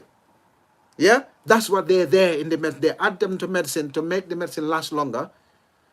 Yeah, so that it doesn't expire as soon as they made it. And also, when it goes into your system, the medicine is supposed to dissolve into your bloodstream to be able to fight the bugs, the infection. That's what they're supposed to do. But they're not doing that. Instead, when they get into the body, they don't dissolve. So they stay there and poison the body and damage the kidneys because the kidneys are supposed to filter the fluids in your system. If these fluids are dirty, they don't dissolve easily, then they clog the kidneys. And once the kidneys are damaged, You cannot filter the fluids in your body. You suffer from toxicity. You suffer from your own internal organ failure because everything that's coming from the kidney is not filtered, or it's blocked, doesn't even get to the other organs. That's what happened. That's what killed our children. Poor little angels. But Barrow came and stood before us, said what he wanted to say with no sign of care, no concern, no action taken. There are no repercussions for wrongdoing under Adama Barrow. He does what he wants, he gets away with it. Because Gambian public don't want to go out and show him that we mean business. But this, unfortunately, is about to change soon. Because personally, if that coalition of progressive Gambians has been set up properly, no political parties involved, this is for the citizens of the Republic of the Gambia, no politics involved, I will get involved in the protest to show Adama Barrow's government that we mean business. If you have an MP, your member of parliament, put him under pressure. Barrow and his people need to be impeached. We need to remove Barrow government completely. Things are not going to look up. They're not going to improve under Adama Barrow. I told you this since 2017. The man knows nothing, cares little, is not bothered. Barrow himself said he's not competent for the job, or he didn't have the experience. He didn't have the education either. The man cannot say issued, past tense. The man cannot pronounce kidney. He calls it kidney. What school did Adama Barrow attend? He said he went to high school, Muslim high school. Surely Muslim high school was not that bad in the 80s or 70s. Surely not. It didn't even look like he wanted to be there. This is pre-recorded. He was supposed to look relaxed, concerned for the people. He looked like he was forced to sit in front of the camera. They pre-recorded him, probably did so many rehearsals to mention these medicines that I'm going to mention in a minute. He couldn't do it, so they told him, okay, you can't pronounce medicine, you can't pronounce kidney, you can't pronounce issued, just say drugs, because he must know about drugs, because drugs are rampant in his government too. People are importing tons of drugs under Adama Barrow, and nothing is happening to them. Does he know anything about drugs too? Does the MPP government know anything about the drugs? What is working in the Gambia right now? What in the Republic of the Gambia is working? Crime rates, people slashing each other's throat, killing each other rampantly. Drugs everywhere. Illegal drugs, contrabands, every single part of society. Our kids are getting intoxicated, drunk, high, killing each other. Now the hospitals are helping us kill our children again. But you want to cover up. This case has been sitting for 3 months. Maternal mortality has been happening for the last 3 years. Rampant. There's been demonstrations about it. Nothing was done because Adama Barrow really said, unless you threaten his position of President of the Republic of the Gambia, he doesn't take action, he doesn't care. Barrow himself said it. He said he didn't mind what people, his government officials were doing until his position became a threat. Then he got up and acted. He sacked ministers rampant, many in one day, because they were threatening his position. But when they were doing some other things, sharing $569 million between them, he didn't do anything. When they went and killed Haruna Jata and injured 19 others in Kanilai, he didn't do anything. When they killed youths in Faraba, he didn't do anything. When they killed Sirifo Kujabi Madiana, he didn't do anything. When they killed that youth and Kololi Tavan, Barrow didn't do anything. When they killed that man in the Banjul mangroves and children dying in cars, they didn't do anything. Did Barrow actually investigate the death of his own son, who was mysteriously bitten by a dog and killed by a dog? The first of its kind in Gambia's recent history. I grew up in Gambia and never heard a dog biting anyone to death, let alone the president's son when he was president-elect, when people flocked to his house. I can imagine his house was not lonely. They didn't leave his son and a dog alone in the house. So out of all the people who flocked to his house, when he was declared winner of the presidential election in 2016, the dog went straight for his son A mysterious dog that came from nowhere. Did he investigate that murder? Well, the killing by the dog. I got question marks over it because I can't trust the man anymore. People have been saying this for 6 years and I ignored it because I didn't want to talk about personal issues like that. Like the president's son being bitten by a dog and killed, and nobody investigated why a dangerous dog like that was allowed to go into the public, and the dog avoided everyone and went for the president's son. And now 66 children, maybe more. And it still looks like he's not interested in investigating it because he's setting the same people who caused the deaths, who contributed to these deaths, to go and investigate themselves.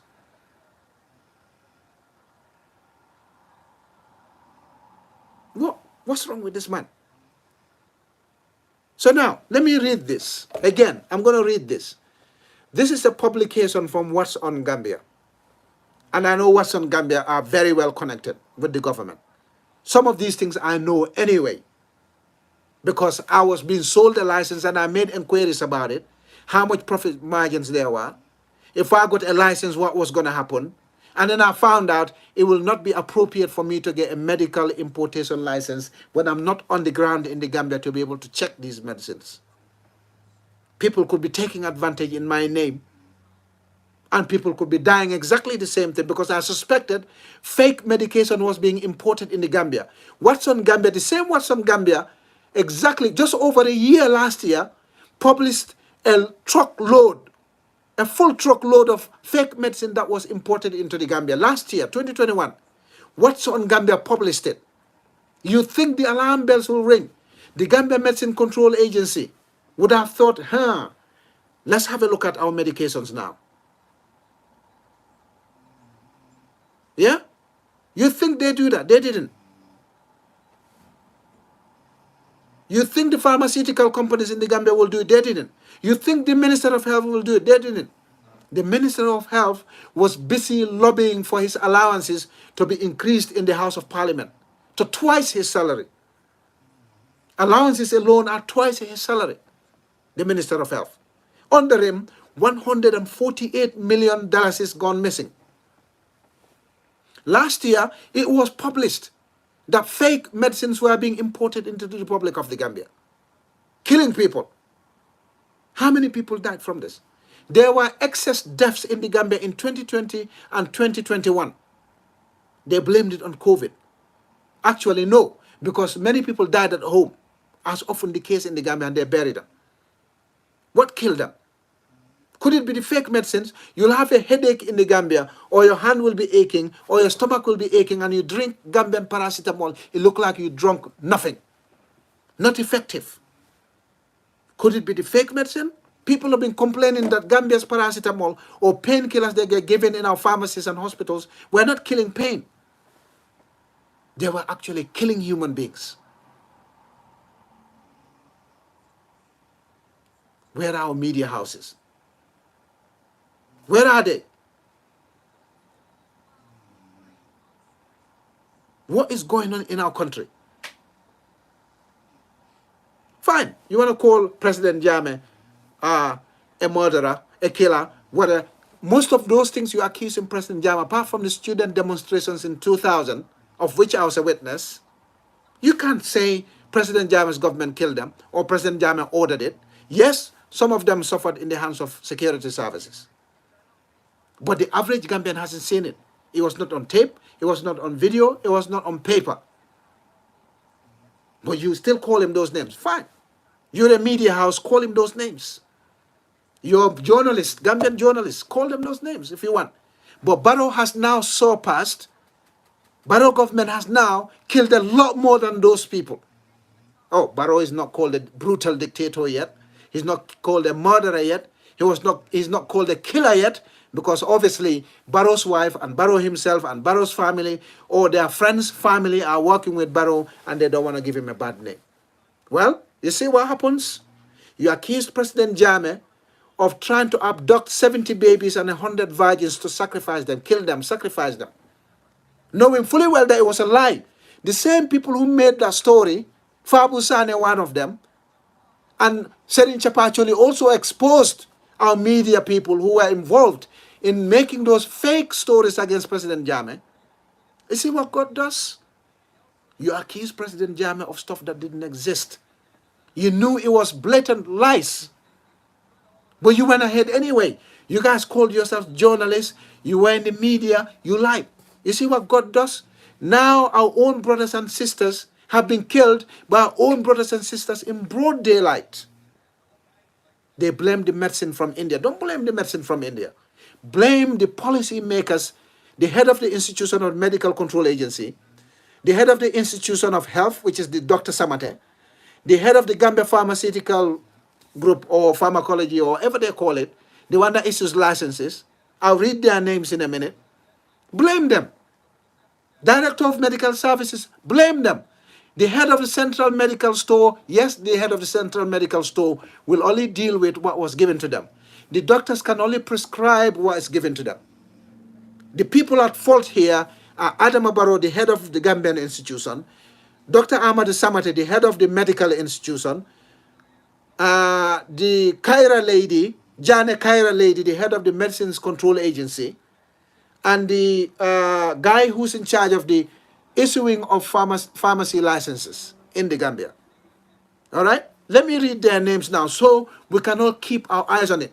Because there are brothers and sisters in Gambian media, that are so-called journalists, are refusing to mention their names. If this was General Sol Badji under President Jammeh's time, they'll talk about him. If this was Gorjim Boob, they'll talk about him. If this was Usman Sonko, they'll talk about him. If this was Bailamin Jobate, they'll talk about him. Because they were working for President Jammeh. They fell out of favor with President Jammeh. They were not partying with President Jammeh or Zainab Jammeh or somebody else. So now they target the personnel. They target President Jammeh. But under Barrow, Barrow is not yet a brutal dictator. He's not a murderer. He's not a killer. He's not corrupt. His wife is not, even though we've seen millions go missing under his wife. All right? Let me mention these people's names now so that we know. Because they are brothers and sisters, uncles. Their names based on family connections, friendships, and all whatnot. This is the type of activism in the Gambia. They will not mention them. Okay? They will not mention their names because they're related. This is the fake civil society organizations. These are the same politicians and journalists, disguised politicians calling themselves journalists. You party with them, they will not expose you. You don't party with them, they'll be all over the place. Let me name these people. We listen to what these people are. Okay? I knew these names before, but because I'm not on the ground to get first-hand information as to exactly what is going on. All right? I get the information, classified government documents, but I can't put them out there in public because I'm not a media house. I could be charged for violation of privacy, leaking confidential information. So I wait until Gambian media houses, the few of them that are left standing, to come out and publish it before I take out all the information and break it down for you people watching me right now. And this is what I'm going to read now. The pharmacy license business that is killing many Gambian lives, Gambian children, lots of Gambians, not just children. We know about children now. But many people must have died from kidney failure. Remember, I wrote this last year, or earlier this year actually. My own brother, my own cousin's sister, well, in Gambia we call them brothers. I wrote this a few months ago, about 6 months ago, 7 months ago. My own cousin, in Gambia she would have been my sister because we don't have cousin in our own languages, died from liver failure. We took her to Ziguinchor. We took her to all the hospitals in the Gambia. We were just about to take her to Senegal for treatment and she died. I wrote this about 5, 6 months ago and I said, liver conditions are killing Gambian people in numbers. What is going on? Kidney failure, liver failure is killing many of our young Gambian men and women. Oh, that boy has died. Oh, that woman has died. That girl has died. Rampant. Let me pull that post for. Let me read this first about this pharmacy licenses, and I'll bring my post, which I wrote about 4, 5, 6 months ago, about this same kidney and liver failure. Who knows? It could be the same. So if your sister, your brother, your uncle, your aunt, your dad, or anyone else has had liver failure or kidney failure over the last 2 years, please go back to the hospital and get their certificates and get their causes of death from the hospital. You're entitled to do it as dependents, children, next of kin of these family members. The government needs to investigate this. The government must compensate you for killing your family members. I'll repeat. Please go to your hospitals, wherever your family member died, and tell them to give you a certificate of death with the cause of death on it. They could have killed your family member if it was a kidney failure or liver failure because of the medicine they were giving them in our government hospitals. Now, this is the pharmacy licenses that are killing many Gambian people, many Gambian lives. We know about children now. Okay? So now, there are 30 Class A pharmacy license holders in the Gambia. Each of them has 3 licenses, 1 for wholesale, importation, and 2 for retail. Each of those 30 license holders has 3 different licenses, 1 for wholesale, 2 for retail. They make over $150,000 per month from renting their licenses to foreign businessmen. And I'll name some of these businessmen in a minute. Okay, let me read this first. They make $150,000 per month from renting their licenses to foreign businessmen. Most of them are civil servants. Most of the license holders are civil servants. And they sell them to foreign businessmen to bring in medicine to the Gambia that they have no idea about. Medicine that's killed 66 of our children and maybe many more children and adults. Now, most of them are civil servants and are also receiving full salary from the government. Conflict of interest. All right? They're getting their full salaries and allowances from Gambian taxpayers. Conflict of interest. You're being a referee and a player. And now, they even became VAR, video assistant referees. All right? Makiu Jane Kaira, she is the chief executive officer of the medicine control agency. This lady, Makiu Jane Kaira, she's the chief executive or the executive director at the medicines control agency of the Republic of the Gambia. She's the only Class A pharmacy license holder who refused to rent out her license for blood money. So she has a license, 3 of them. 1 for wholesale, 2 for retail. She's one of them, the only one, who refused to sell her license to businessmen out there who are only driven by profits. They can kill Gambian people. 66 children. They've killed them because they want to make profit. They want to increase their profit margin.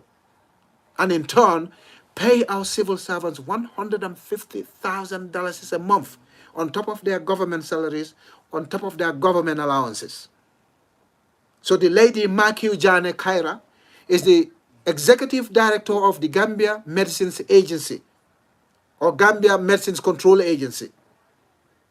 Should be controlling all these people, flagging all these malpractices that are taking place on the radar in government department, government hospitals, in medical services. She was supposed to regulate them. They went on to say, but she is aware that her colleagues are assisting non-Gambian businessmen to import substandard medicines into the country. So Makiu Jane Kaira, the executive director of Gambia Medicines Control Agency, is probably aware, even I that's not in that department is aware of what's going on. I was aware of what was going on. She paid a deaf ear to what her colleagues are doing, the malpractices, the illegal actions of their colleagues that resulted in the deaths of 66 children and maybe many more, and maybe many more adults, because kidney and liver problems were rampant in the Gambia in 2020, in 2021, and 2022. Especially 2021 and 2022. I'm not too sure about 2020. But definitely 2021 and 2022, several young Gambians died from kidney, liver failures, my cousin being one of them. I wrote this on my Facebook wall. I'll pull that post in a minute and I'll show you guys exactly what I was writing. And I questioned what was going on in our foods, what we consume, what we drink. Little did I know this could actually be medicines that are being sold in the Republic of the Gambia or administered or prescribed in our government hospitals or pharmacies which are owned by the same people who were supposed to be regulating this fake poisonous medicine. Now, let me continue reading. I'm going to read all of it and I'll come back to what I know. Esa Marena, he is the Director of Evaluation, Registration, and Inspection of Medicines Control Agency. So this is a cabal, it's a gang. It's a group of few of them who are well connected. And I know a few civil society organization members, the Gray Johnsons, who used to be human rights activists, great proponents of human rights and democracy, great proponents of upholding everything civil society organization, the Gray Johnsons of the Gambia. They've not condemned the Gambia Medicines Control Agency because they are all linked. These Janes, Semaga Janes, the Gray Johnsons, and the Tals and the Jalos, they're all linked. I'll come to it in a minute. This is why their brothers and sisters and cousins and friends in the Gambian media will not mention their names. But then they suddenly care when WHO exposed them. They didn't care before WHO exposed them. Now they're doing Facebook Lives. They're copying from India. They're copying from WHO to make it look like they care. They're investigating Barrow government. They're not. They're fake. They're pretending to care. They didn't know that I knew what was going on. I just don't share confidential information, especially if it involves children, involves personal characteristics. I don't share it. But I know what's going on. Sometimes I don't get the physical evidence, but I know what's going on is the people working for the government who tell me these pieces of information, who send them to me to keep. And the day of reckoning will come very soon. I'll continue reading. So this chap, Esa Marena, he is the Director of Evaluation, Registration and Inspection at the Medicines Control Agency. Stop Step Pharmacy along Kairaba Avenue is using his license. Stop Step Pharmacy at Kairaba Avenue is using Esa Marena's license. This guy was supposed to be regulating these things.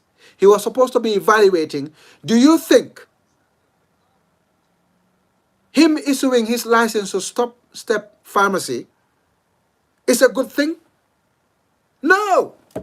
Do you think he's going to be fair and firm when he's inspecting Stop Step Pharmacy, investigating their medicines? Do you think it's going to be fair?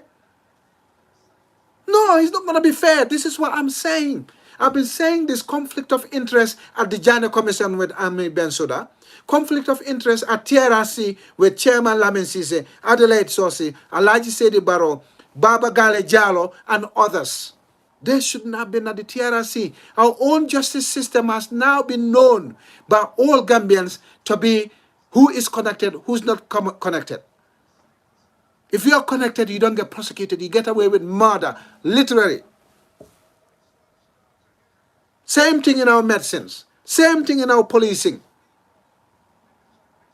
Same thing at the office of the president. Same thing in our media. Journalists, they call themselves. This guy gave his license to a pharmacy that he's supposed to be inspecting, keeping under control, checking their medicines, making sure they're ordering and selling medicine that is of high quality to the Gambian public. Do you think this Esa Marena is going to be fair? He's going to be firm? He's going to get Stop Step Pharmacy to destroy all their poisonous cough syrups? No, he's not going to do that. The next one, all right? Said Kebe. He is currently in Ghana pursuing a master's degree. His license was allegedly used to import some of the syrups that killed 66 Gambian children. Said Kebe is suspected to have issued a license that brought this poisonous medicine, lethal doses of cough syrup from India, killed 66 children. Is Barrow going to take action against Said Kebe? Is Marquis Jane Kaira going to take action against Said Kebe? Is Esa Jobate going to, Esa Marina going to take action against Said Kebe? Is Dr. Samate going to take action against these people? How do we know that these people are actually paying Dr. Samate and Adama Barrow's NPP and Barrow himself and his wife or other people connected in the government to stay quiet, not to sack them, not to suspend them, not to revoke the licenses?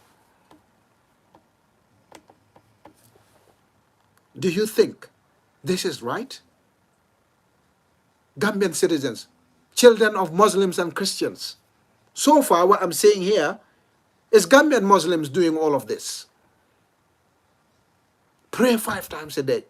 Born in a culture that respects life. Born in a culture that respects truth, integrity, honesty. What have my people become?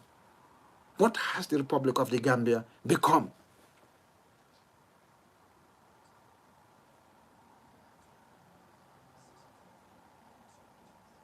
This is pathetic.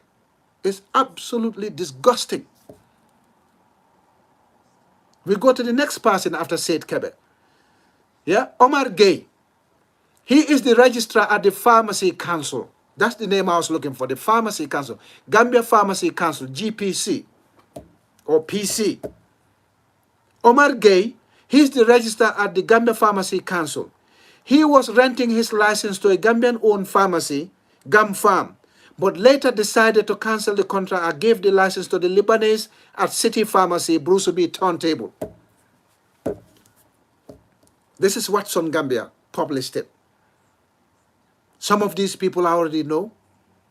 Some of these transactions I knew about. I didn't know, though, that the medicine they were giving to Gambian people were killing Gambian citizens. I didn't know that. But I knew they were renting their licenses. They offered one to me for 100,000. And I said, no, I cannot see what they were importing in my name. I'm not on Gambian soil. I cannot control, regulate, or oversee what is coming into the country in my name. For all you know, if I bought these licenses last year, I could have been a murder complicit, an accomplice in this whole mass murder of Gambian children. Thank God my instincts didn't allow me. Thank God my conscience didn't allow me. Thank God my investigative mind stopped me from going ahead with the deal. I know what was going on in terms of pharmacy rentals. Little did I know that they changed reputable, reliable, recommended, highly rated suppliers that President Jammeh left behind. No wonder our hospitals had no medicine, because every medicine that was ordered in Gambia government's name probably didn't go to the central medical stores. It went to these people's pharmacies, because they are the referees, they are the players, and they are the VAR assistants.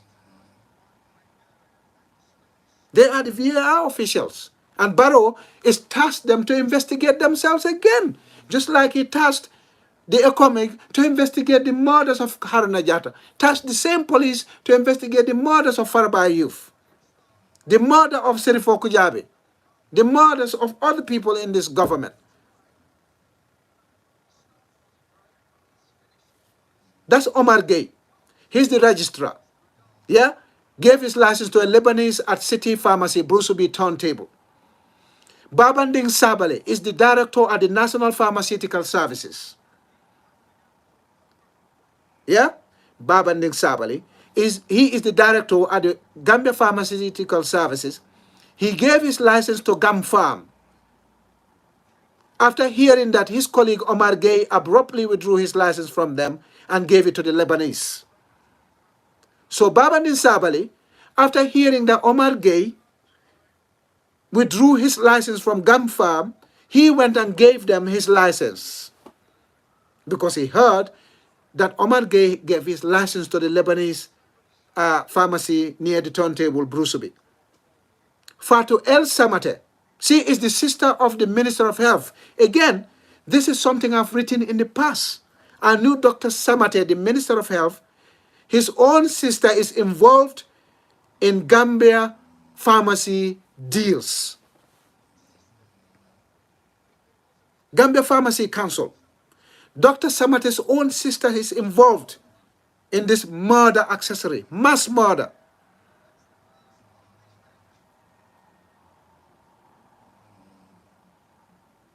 This is what is going on. Fatu El Samate. She is the sister of Health Minister Dr. Samate.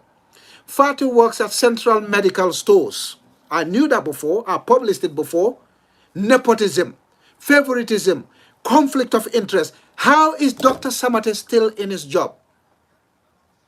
How? How is this man still in his job? 148 million missing. His own department is corrupt, as confessed by himself, Dr. Samate. His own sister is a license holder and is in charge of the Central Medical Stores, a store that cannot provide even paracetamol to our children. Even medical postnatal records, antenatal and postnatal record cards, the books, ran out and they started selling it to the Gambian people for $150. They used to be free under President Jammeh. There used to be abundant supply of those antenatal, postnatal record cards, the books, under President Jammeh. They ran out last year or the year before, 2020, and they start selling it to Gambian patients. Gambian pregnant women started selling these antenatal, postnatal record books for $150. And on top of that, get given poison to consume by Dr. Amadou Samate, his sister Fatu El Samate, the Medicine Control Agency, Gambia Pharmacy Council, Adama Barrow's government. Mass murder, murder accessories left, right, and center. Let me continue reading about Fatu El Samate. Fatu El Samate, Dr. Samate, the Minister of Health's sister,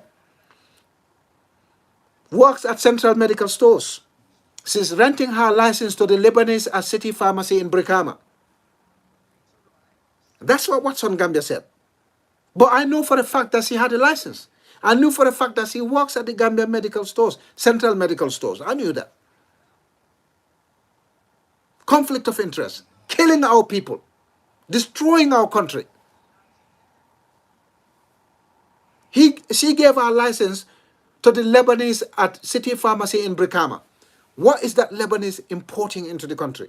The one at Brusubi, the one in Brikama, Stop Step Pharmacy, Gum Farm.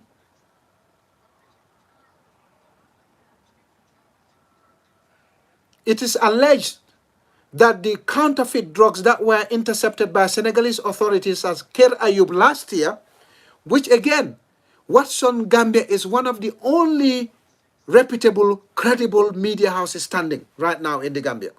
One of very few, not the only, one of very few. Look at the First Lady of Adama Barrow. Look at Adama Barrow. Look at his ministers and his politicians, which media people they're partying with, they're parlaying with, they're carousing with, they're soothing with. Look at them, you will know. You will know how our country has basically gone to the beggars, thieves, criminals, mass murderers, and all whatnot.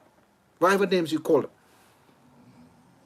So it's alleged that the fake truck importation of drugs that came last year, so they're saying it was alleged that the counterfeit drugs that were intercepted by Senegalese authorities at the Ker Ayub border last year were imported using the license belonging to Fatu El Samate, the Gambian Minister of Health's sister. And you think the Minister of Health is going to investigate his own sister? Sack her? Charge her for murder accomplice? Accessory? Do you think he's going to sack her? Suspend her? Ridicule her? publish against her, ban her from working for a caring agency, never working for our medical services. Do you think Adama Barrow is going to do that? Do you think the chief or the executive director of Gambia Medicines Control Agency is going to do that? Do you think S.R. Marina is going to do that? Do you think Seth Kebe is going to do that?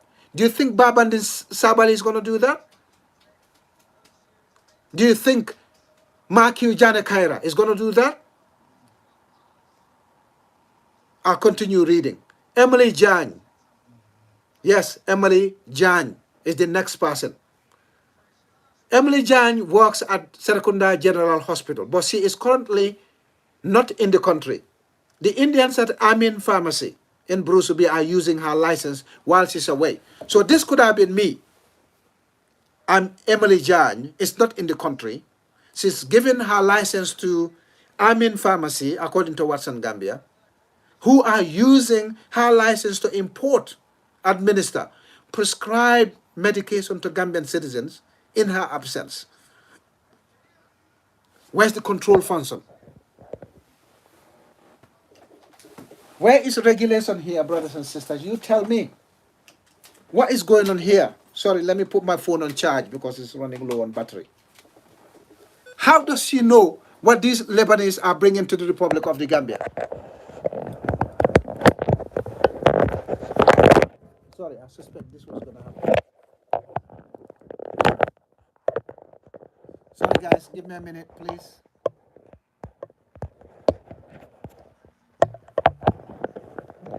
Let me fix this.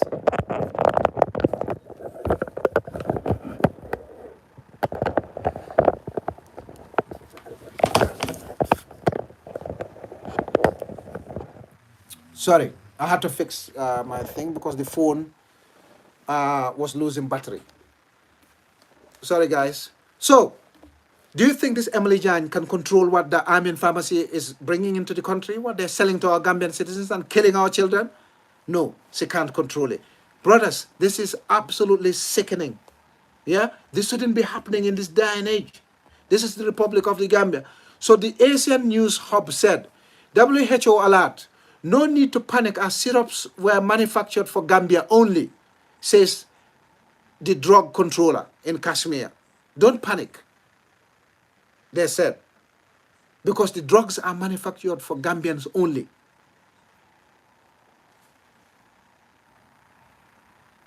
Ladies and gentlemen, are we going to sit down there and allow Adama Barrow and his people to continue what they're doing to Gambian people?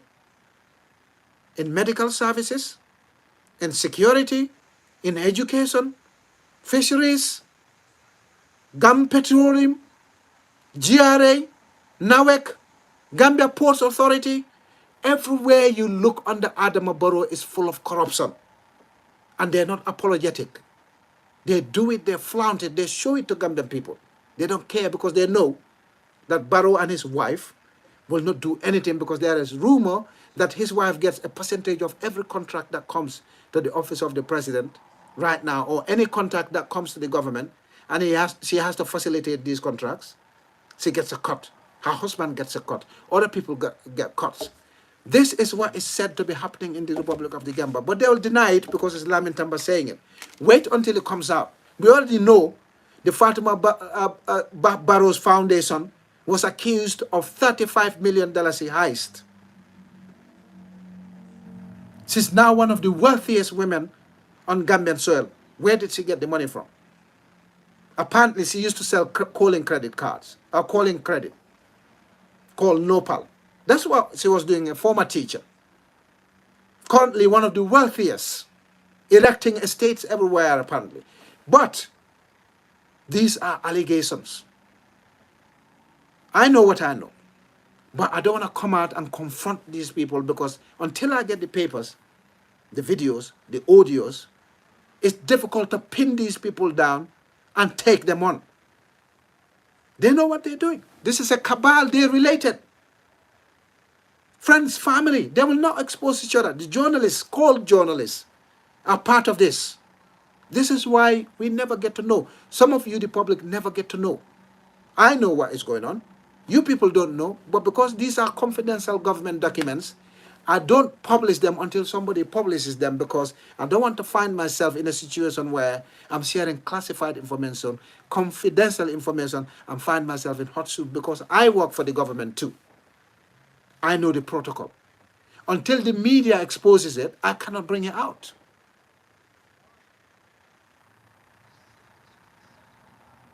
This is the problem we face, brothers and sisters. Gambia is doomed. Under Adama Barrow, Gambia is sinking and will continue to sink. There's no stop. It's not going to improve. The man is widely known for being corrupt.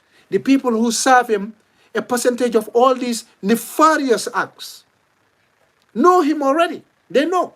If he acts, they're going to expose him. That's what the general manager of Gambia Petroleum said.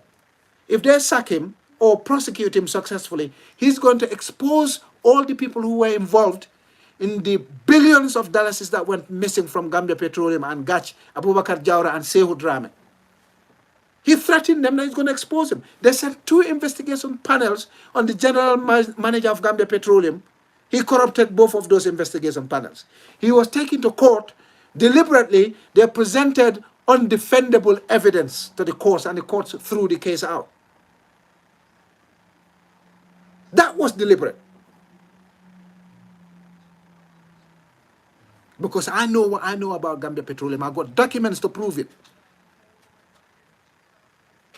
Illegal importation of drugs, illegal importation of guns. Everything is going down because everyone knows Barrow can do nothing about it.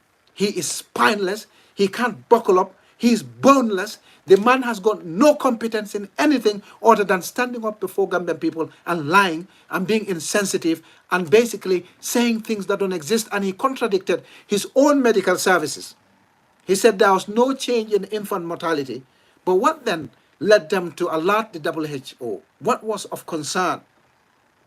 What triggered them to say to the WHO, hang on, something is horribly wrong with our children in the Gambia? Something must have gone wrong, unusual. But he came and said, oh, the death rates were not different from last time because of this, because of that.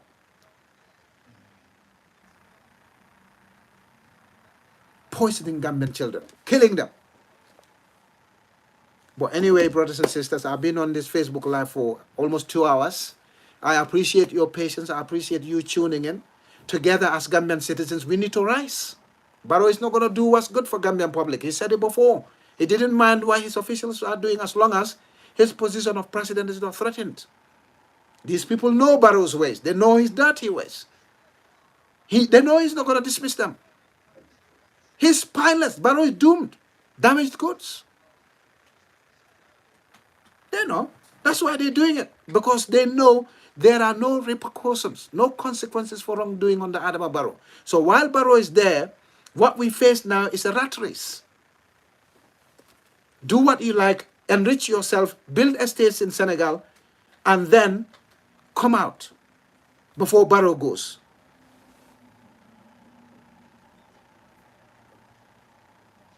Yeah? This is it. Let Dr. Samata go back to being a normal doctor.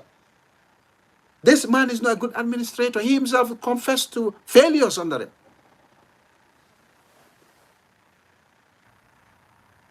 I mean, does Dr. Samata have a soul? Adama Barrow, the Pharmacy Council, Medicines Control Agency, Central Medical Stores. Do you guys have hearts that pump? Souls that are vibrant, tick? Where is your culture? Where's your religion? Where are your human values?